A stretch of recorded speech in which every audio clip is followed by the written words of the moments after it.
Welcome to a journey into the darkest corners of your mind. I'm Cotty Berry, and tonight we delve into the spine-chilling world of sleep paralysis.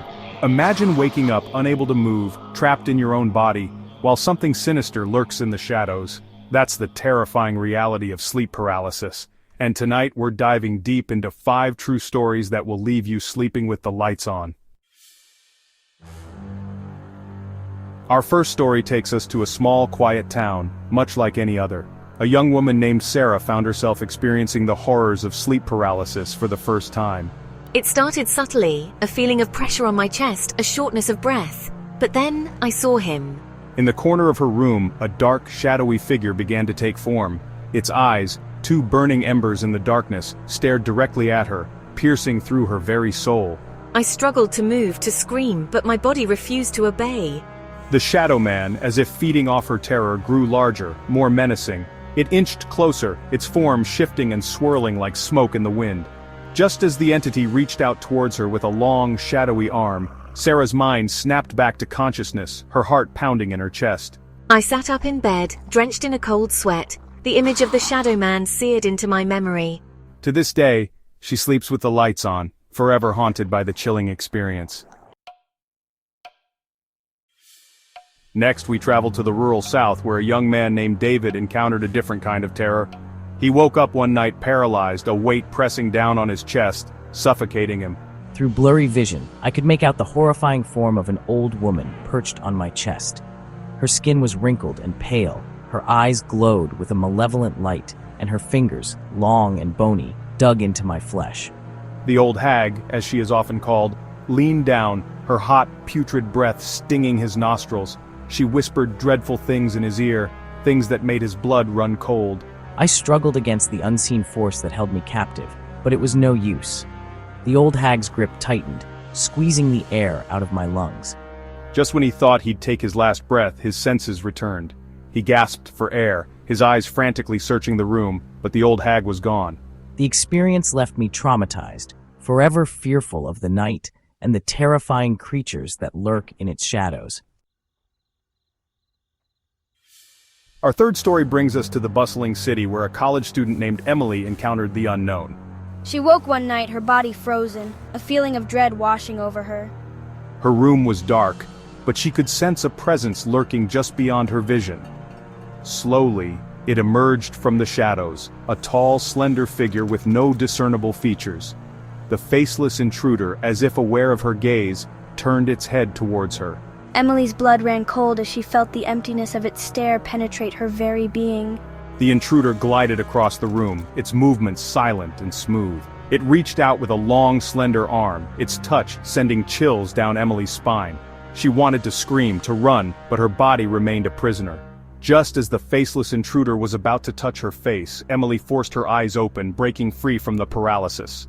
She sat up in bed, heart pounding. The image of the faceless intruder burned into her mind. To this day, she can't shake the feeling that she's being watched, that the faceless intruder is still out there, lurking in the shadows. Our fourth tale transports us to a remote cabin in the woods, where a young couple, John and Mary, experienced the chilling power of sound. They were lying in bed drifting off to sleep when it began. Faint whispers, barely audible at first, seemed to seep from the walls themselves. John and Mary exchanged uneasy glances, their minds racing to explain the strange phenomenon. As the whispers grew louder, they realized with horror that they were trapped in the throes of sleep paralysis. The voices, now a cacophony of whispers, swirled around them, pronouncements of doom and despair echoing in their ears. John strained to make out the words, but they were garbled, distorted, as if spoken by creatures from another realm. The voices seemed to be closing in, suffocating them with their malice. Mary, her eyes wide with terror, felt an unseen hand brush against her cheek, cold and skeletal. Just when the whispers reached a fever pitch, John and Mary were suddenly released from their paralysis. They scrambled out of bed, their hearts pounding in their chests, the whispers still echoing in their minds. To this day, they dare not return to the cabin, forever haunted by the chilling voices that whispered in the night.